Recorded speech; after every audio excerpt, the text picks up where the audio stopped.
Om Ya Devi Sarva Bhuteshu Shakti Rupena Samsthita Namastasyai Namastasyai Namastasyai Namo Namaha. Namaste everyone. Today we are going to discuss how we practically do Shakti Sadhana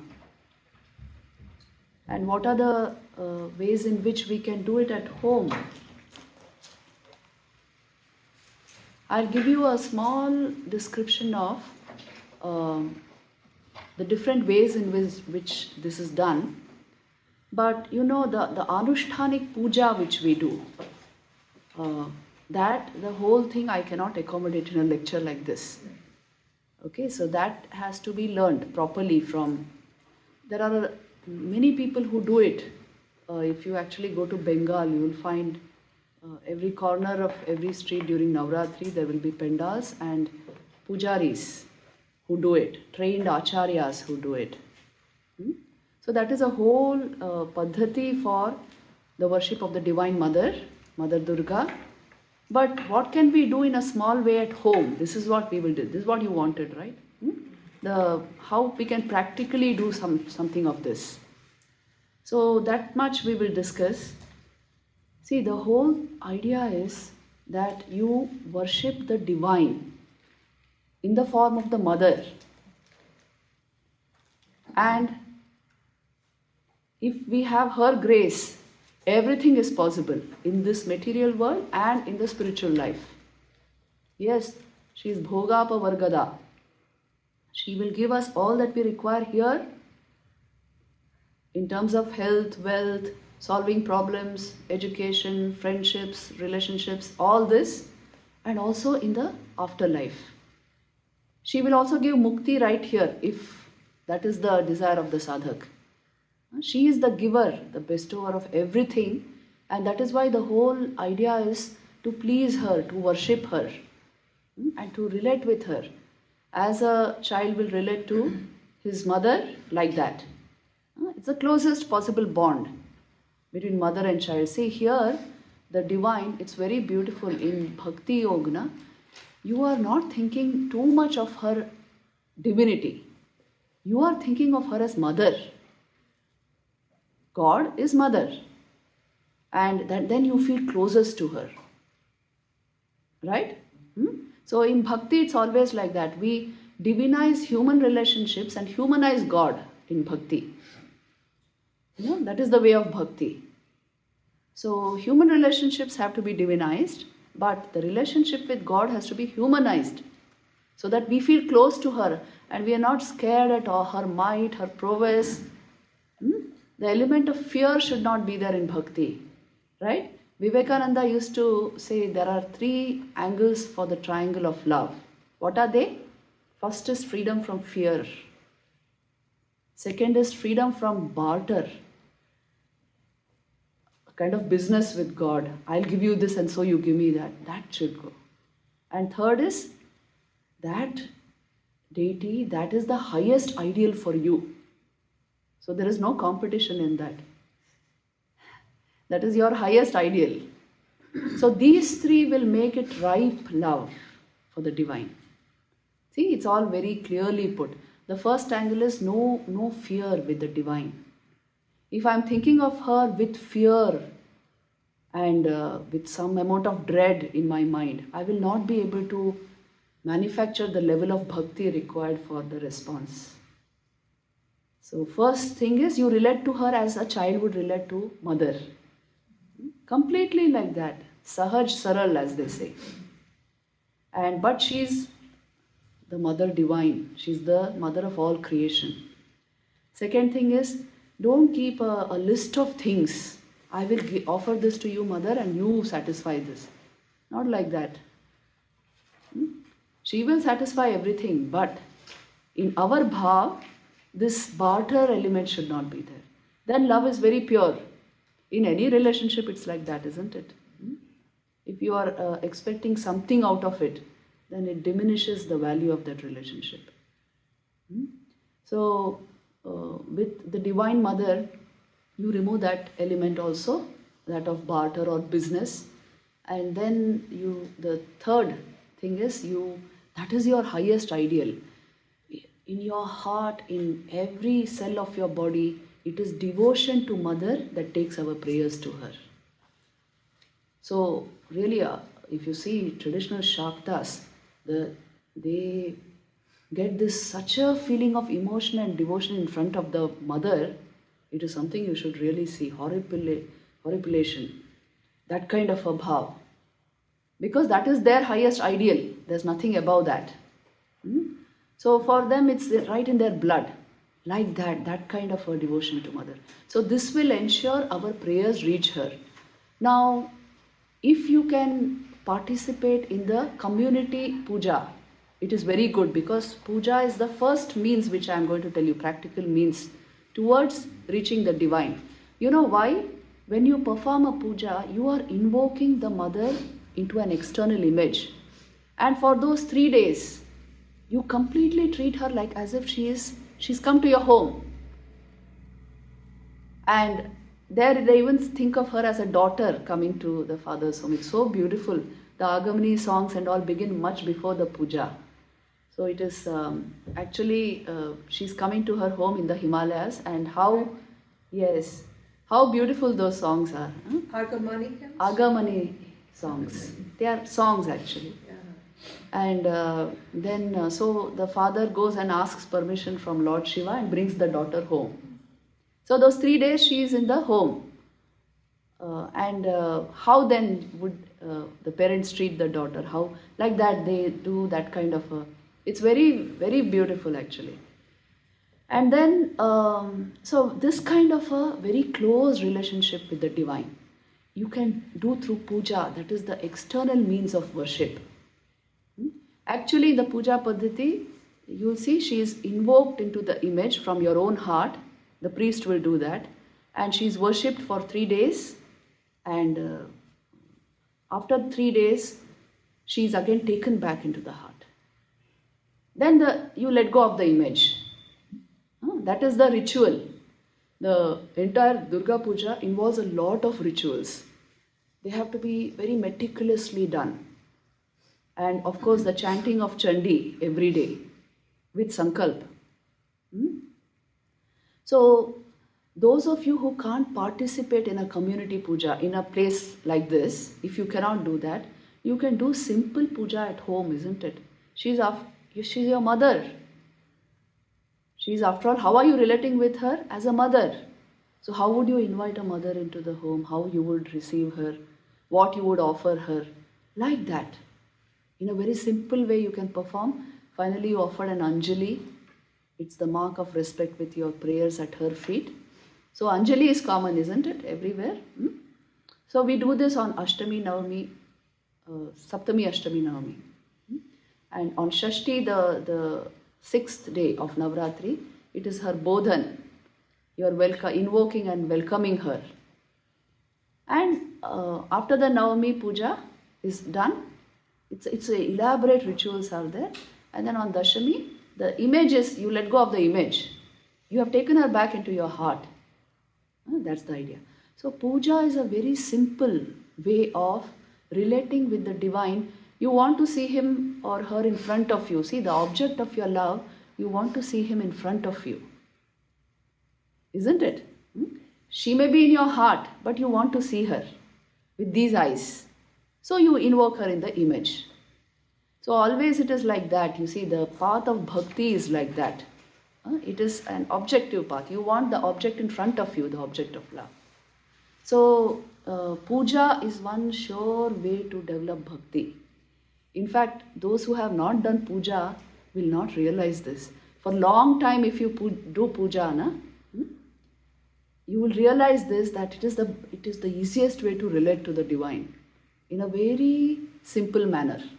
Every day you practice the same bhav, the same emotion, the devotion in your mind. It will become a solid vritti. It will lead to the sanskar of deep devotion for the Lord. Every day you are thinking of her qualities. So you see, puja is really a very magical method. But the elaborate Durga puja I am not going to dwell upon here. In your own simple home setting, home shrines, with all the devotion of your heart, you can welcome her into a ghata, into a image, or means photo.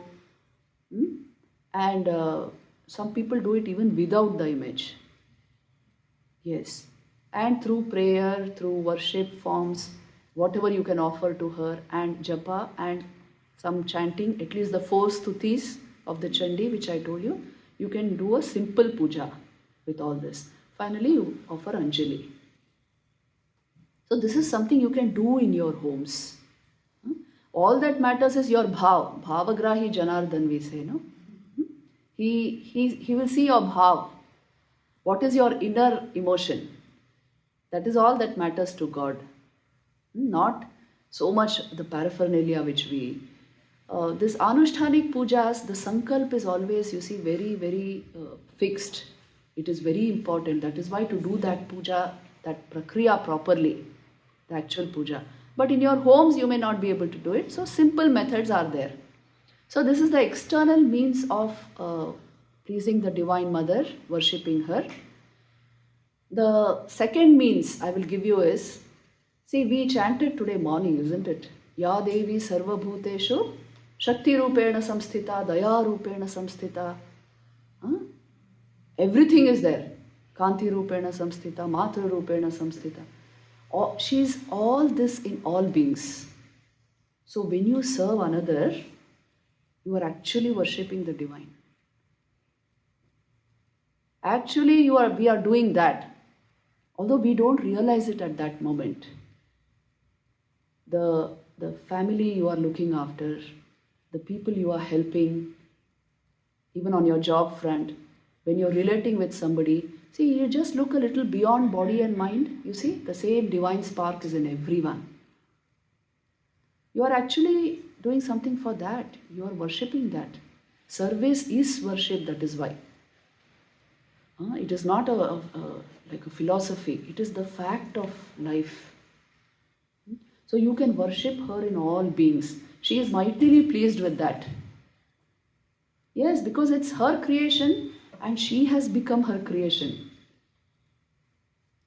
So she is very happy when you feed. See, now suppose many of you are doing it. You are cooking and feeding someone. What exactly are you serving? Whom are you serving? The mother, the pran shakti in that person you are invigorating, you are rejuvenating. Isn't it worship of mother? Same thing.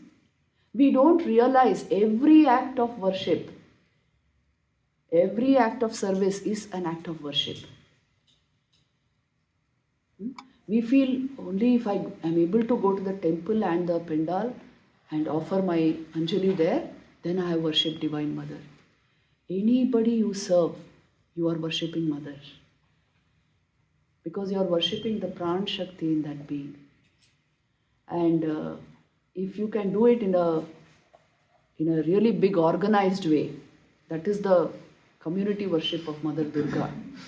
Providing for poor people, educating people who can't afford, children who can't afford education, and doing something for the girl child. In India, it is such a big thing, If you can do that, Mother Durga will be mightily pleased. You can be sure of that. Because she dwells in all beings, in all these forms. Ignoring this, if I worship only an image, tell me, how will she be pleased? It is not just her creation, it is she. She is shining there. So to the extent we can do this to the people around us, Mother will be very pleased. So service is worship. It is not a karma yoga or service and worship. Service is worship. To the extent we can do this, you see, what happens when you actually revive or rejuvenate the prana in another. Your own prana will inflame, ignite. Yes, your energies will increase so much if you serve. When we don't serve, you will see the energy will just Go down. That's why Vivekananda said, he alone lives who lives for others.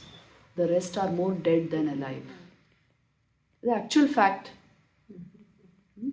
Our vital energy functions because all one energy. Na?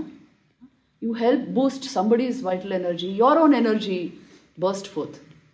And if I don't treat others properly, or if I don't have an attitude of service, my own vital energy will diminish. This is the law of the universe. So whenever we are kind, we care, we do something for others, we serve others, you will get a deep satisfaction within yourself. So you see, the sure way to worship Mother Durga is to serve her in all beings, especially the needy. There she is asking for your service, isn't it? It's such a privilege to do that, think and see. Where she is asking for your service, there you provided service. See, in our Delhi mission, we have some projects for very poor kids. Some 100 of them come, and they don't understand English, okay, because they are like first generation learners. And coaching in English, science and mathematics is given to them. How innocent they are. Small kids, till the age of 12 we take, both boys and girls come. And they come from the Chapurjat slum area. And the main attraction for them is the tiffin which we give. The tiffin is the incentive to come and learn and take the coaching. So when I watch them, I really feel that, see, it is hidden divinity. And it is shining forth in each child. And when you actually feed them, teach them whatever they have to learn, it gives so much of satisfaction. And if you can do it for the girl child, in India that's a huge thing, isn't it? India and Nepal, a whole lot of girls need education, need support in various ways. They require support because it's not forthcoming from the family even. So if we can do that, that is real Shakti Puja. Mother will be very pleased. In whatever way we can, if we can identify spots where it is required and provide whatever is required, Mother will be very pleased with us. I don't know if you have heard of parivar.org.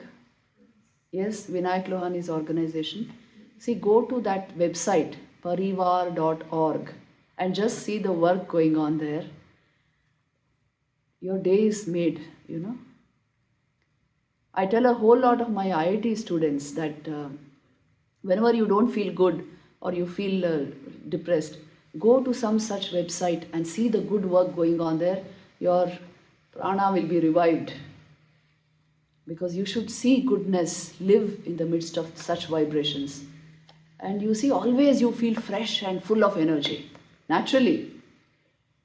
So this organization, parivar.org, led by Vinayak Lohani, he himself is from IIT IIM and left a very lucrative job just to help destitute children. He helps more than 2,200 children. And he's removed them from the dark life, you know, giving education, all that a parent would do for a child, and putting them on their own feet, and then they come back and help the organization. Yeah, it's so beautiful. So such people are there. If any way you can connect and help nurture and nourish life in all its various forms around you, your own life energy will get rejuvenated beyond imagination. And this is the way to worship the Divine Mother. In no other way, this joy nothing else can give you. So this is the second way in which you can worship the Divine Mother. Okay, so don't say, well, I could not attend Durga Puja in October. I could not go to India, or I could not do this. There are so many ways of worshipping the Mother around you. She is there everywhere, isn't it? In how many ways we read this today? She is the all-pervading one, shining in the heart of every human being, as mind, as life. She is all that there is. Sri Ramakrishna used to say it like that. She is all that there is. So this, Just you focus on this vision. See, when we read the gospel, the actual bhav of Thakur at those moments, in very high states of consciousness, he is speaking certain things. Just go completely into that. This is how you should read the gospel. And feel what he is saying. Feel the reality of it. Once it's a felt reality, then you know what to do. This is the way you should read the gospel of Sri Ramakrishna. Because he's actually, many times in the gospel, he says this, isn't it? Tini shob hoyechen, he says. He has become all this. So feel the reality of it. In fact, see, in India, you will find it, so much of poverty is there. And when the economy may be very high just now, but the per capita income is quite low. So when you find a child begging, you will see it on the streets of Delhi many times. It feels really, oh my God, it feels terrible. And it's an insult to humanity, isn't it? So see what you can do in all these things. We have huge service centers. In each of our centers will have, especially mission centers, they have to provide service in all these fields. So there, if you can come and contribute there, give some voluntary service, you must get the joy of giving by yourself. Do something for them and it will give you such a new lease of life. I have seen this is the best way. See, in all the courses of IIT, we put Karma Yoga as compulsory. What practically they have to do in the practicals, you complete the course only with the practicals. You have to do seva in the ashram. Come and give some form of service. Then only we understand what life is, Otherwise, see, all aspects of life we will not understand at all. Mother in all her aspects we won't be able to understand. So this is the second way in which you can worship her. The third way is, it's even closer to you. We learn to regulate the life energy in us. Many of us are messing up on that front. And then we are talking about mind management. I need to manage my mind.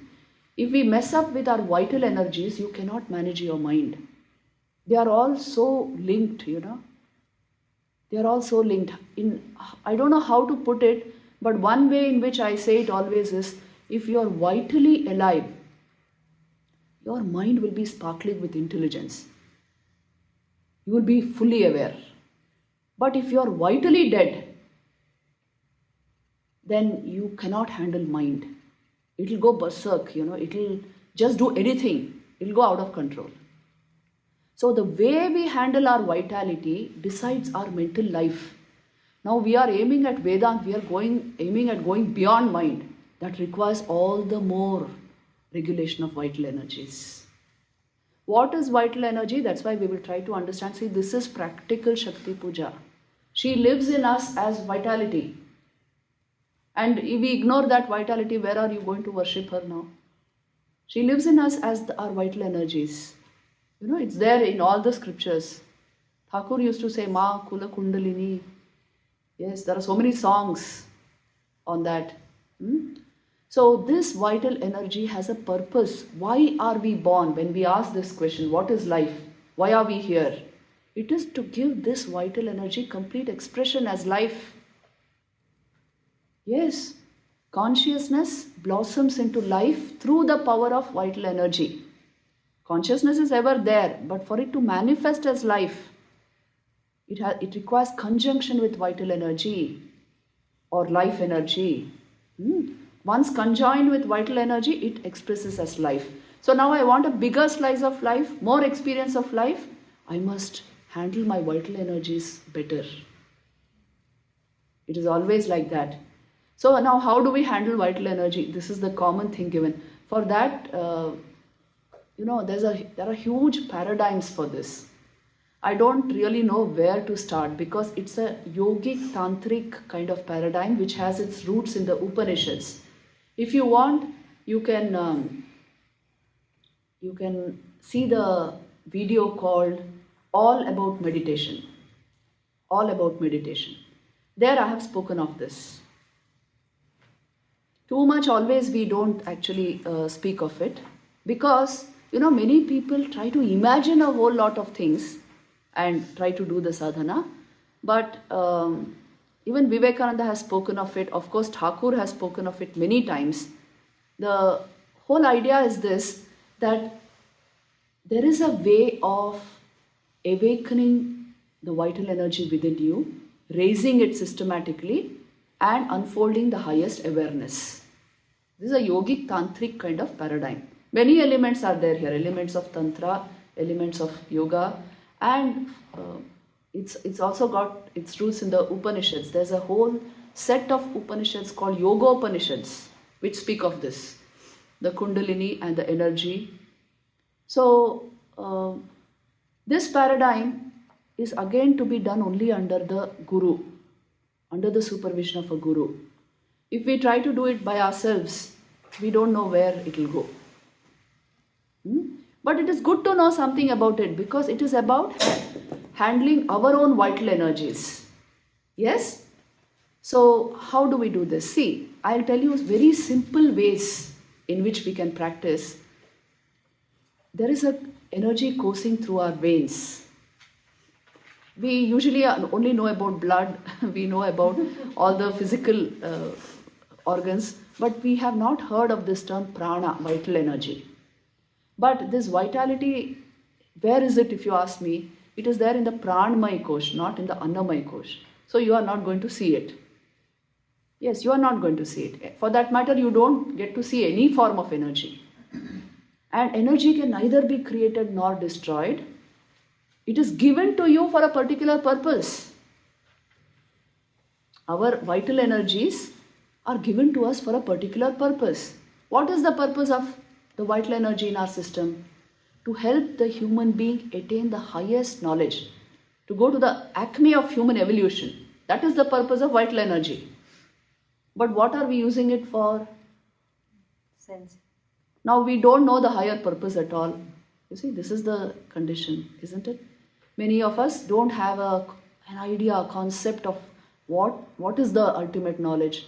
And then we are using that energy for more and more, external, you can say, stimulation, overstimulation, enjoyment, some kind of a gratification for the mind. So let us get these few things clear.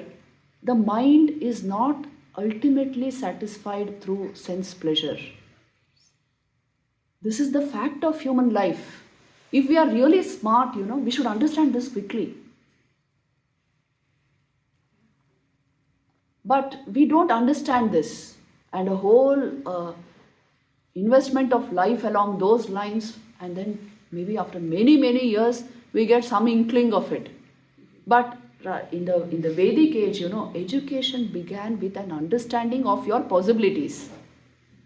And what exactly is the purpose of human evolution, where it should go. It began with that kind of an understanding.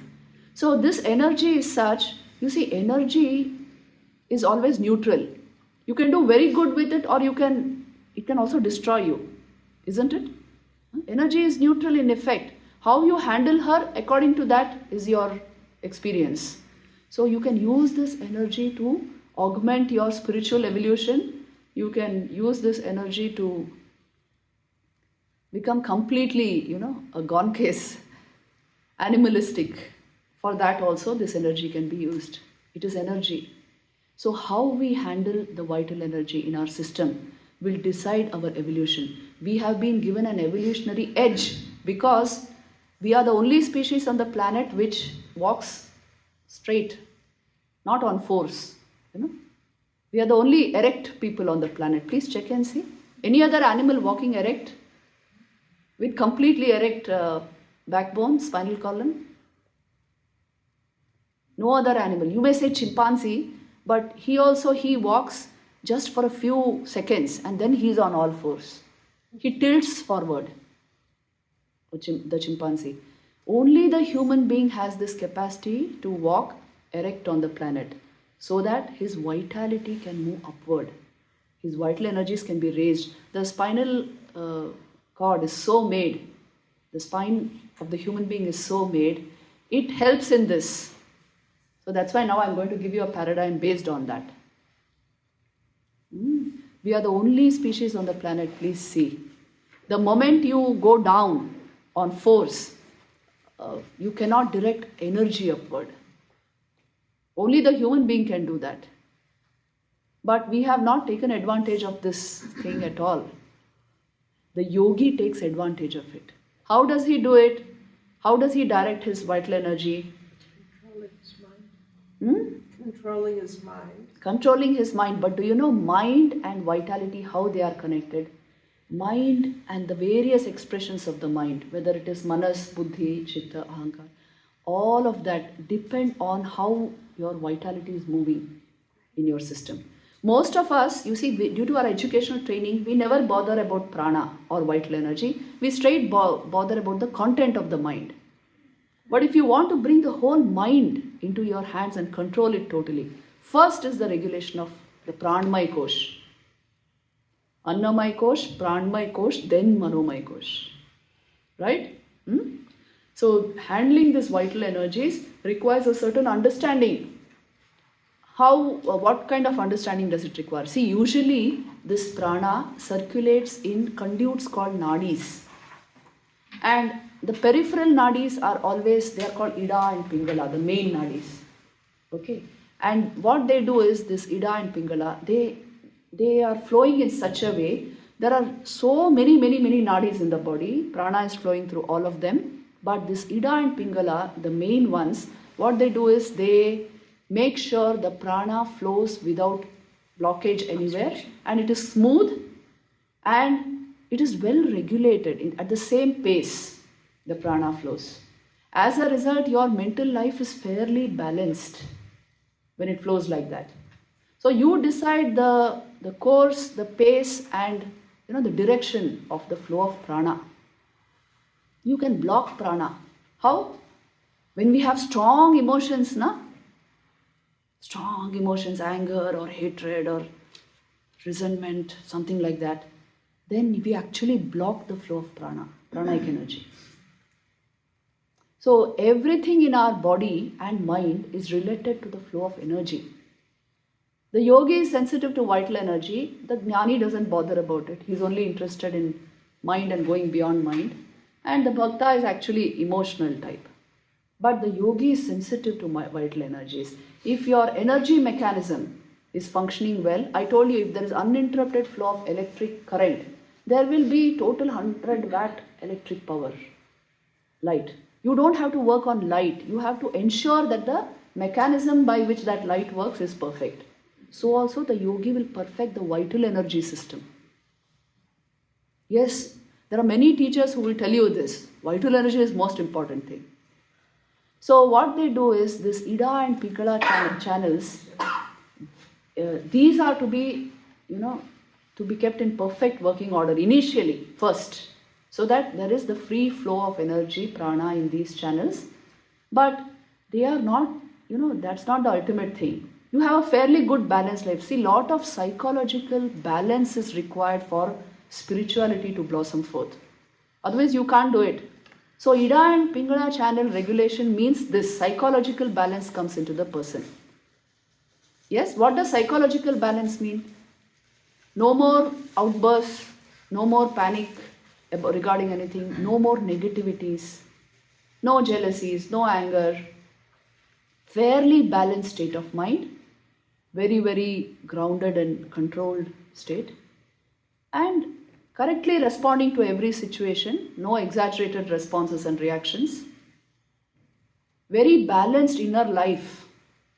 When this steady flow of prana is there, you will find a certain calmness coming into your system.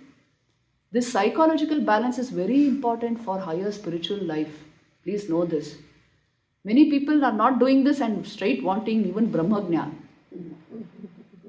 So this is the first thing, regulation of Ida and Pingala. Once this is well regulated, the yogi gets the capacity to concentrate energy along the Sushumna, the third channel, which is the most important thing. It is not visible, so don't try to find it in the body. I told you it is all about Pranamaya Kosh. You won't find it. Even the chakras are in the Pranamaya Kosh, not in the Annamaya Kosh. So what happens is this central channel Sushumna, they have identified certain junction points where not only your nerves meet, but this pranic energy can be concentrated. Certain junction points within the Sushumna channel. And what the yogi can do is, he can concentrate vitality at any junction point. He can raise vital energy through the Sushumna. According to that, his awareness unfolds. Now, this total mass of vital energy in the human being is what is called kundalini Shakti. So the yogi envisions it like this. Muladhar, she is at the Muladhar. You have heard of these terms, isn't it? And it is to be raised. See, Swadhisthana, Manipura. These are the three chakras of the lower planes of existence, where you are only bothered about survival instincts, about food, sleep, enjoyments of life, only that, in these three centers. But once the energy is raised to the Anahata chakra, once the energy is raised here, at once the first person experience of the yogi is, he becomes deeply aware within himself. He has found a new awareness, as it were. He says, Thakur says in the gospel, he asks, what is this light? It happens only at the Anahata. This is the place of the awakening of the kundalini to higher experience. And that is why, see, even in your upasana paddhati, which you have been given, those of you who are initiated, there they will ask you to concentrate on the heart center. Your spiritual life begins from here, when you become deeply aware within yourself. Seeing light means not seeing a light like this. It's the light of awareness. You have become deeply conscious now. Now you will no more waste energy in useless things. You have understood that if you don't use your energies properly, is that worship of mother? Yes, we are going away from the mother if we don't use our energies properly. She is the energy. So your spiritual life begins from Anahata. That is why don't bother about all these other things. I'm telling you, how do I raise energy? How do I find Sushumna? Just concentrate on the heart center. This is the method given to us. Yes. It's a simple thing to do. Just concentrate on the heart center. Visualize your Ishtam there. Automatically you are raising vital energy. You don't know it. When you fix your mind in the heart, your vitality is being raised to the heart. Where you fix your attention, there vitality will manifest. So she manifests as the inner light. In the first person experience, you have become now deeply conscious. And then Sri Ramakrishna says, the aspirant is so surprised at this newfound awareness. He asks, what is this? What is this? Yes? You have read it in the gospel? Then when she goes to the Vishuddha chakra, the aspirant can only talk about God. Only sensitive to spiritual things. He can no more waste his energies on material things. So that is why the energy will decide the level of mind function. This is the importance of it. But see, if you are not sensitive to this energy, don't understand, don't bother. Just keep your mind on this. Keep your mind in the heart. Think of your Ishtam. Automatically your energy will follow suit. That's what is happening actually. These two are, obverse and reverse of the same coin. Usually we do it only through the mind, isn't it? What do we know about vital energy? But this is a paradigm because we are studying Shakti puja. And then Vishuddha chakra, the aspirant the devotee becomes totally sensitive to spiritual things. He can talk and think only about God. If it goes to Agnya chakra here, between the eyebrows, then, let me put it in Thakur's words, Sri Ramakrishna says, he sees there's only a small distinction between him and the reality. Like in a glass case, as it were, there's only that much of difference. He's not yet the reality, but he's so close to it. deeper level of consciousness has awakened. And then, see, there are yogic, tantric methods to go to Lagnya. To go to Sahasrara, there is no method. You just have to take the plunge out of Guru Kripa or the inner, that what is called mumukshutvam. The desire for liberation makes the aspirant do that. And the Sahasrara is above the body, above the physical system. See, your pranamaya kosh also extends beyond the physical, okay? Your prana is actually your aura. It goes beyond the physical. And mind can go anywhere.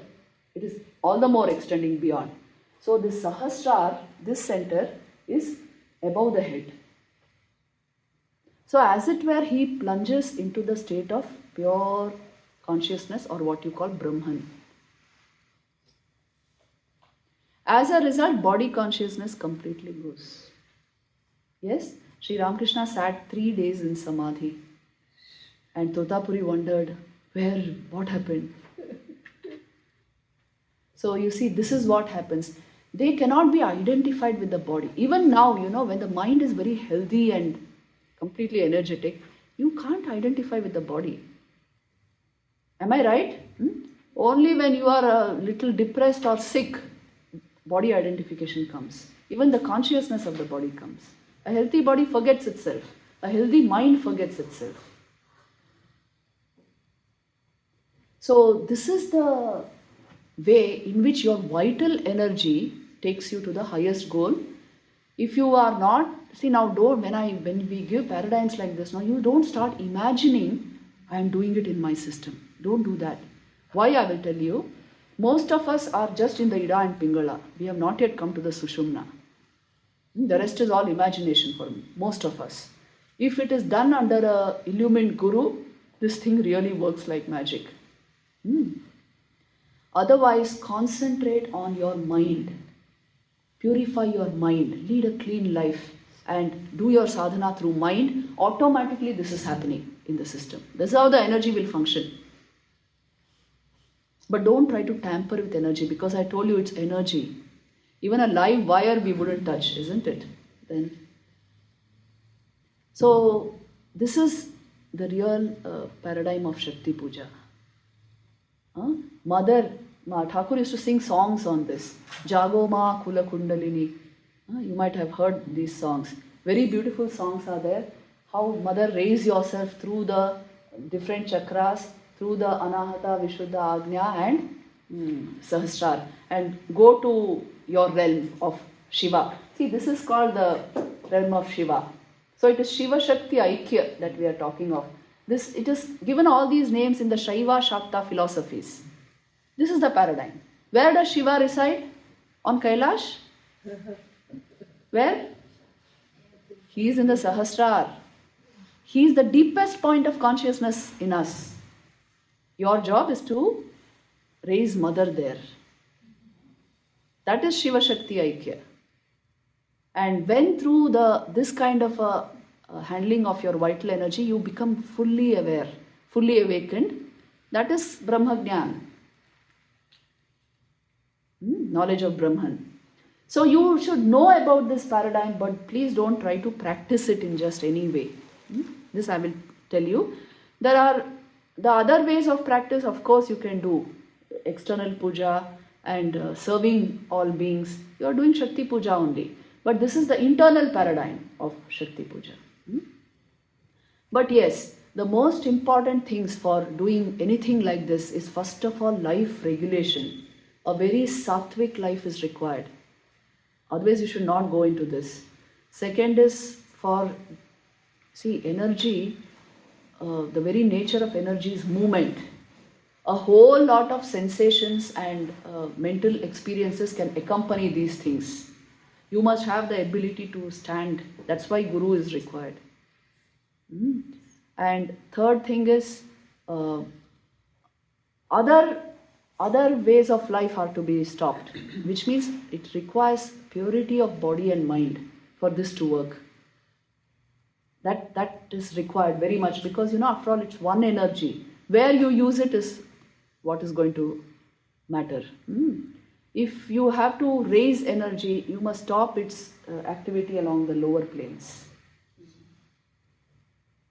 So all these are preconditions for these kind of things to work. And that is why know about it, understand the validity of it, but don't practice it like that. So this is the internal Shakti Puja, and most sadhaks on this path, the Shakta philosophy, do something of this, something or the other. They have a very clear concept of it. You know, along every planes, they also encounter, just like how there are a lot of obstacles, there are also many beings who want to help you.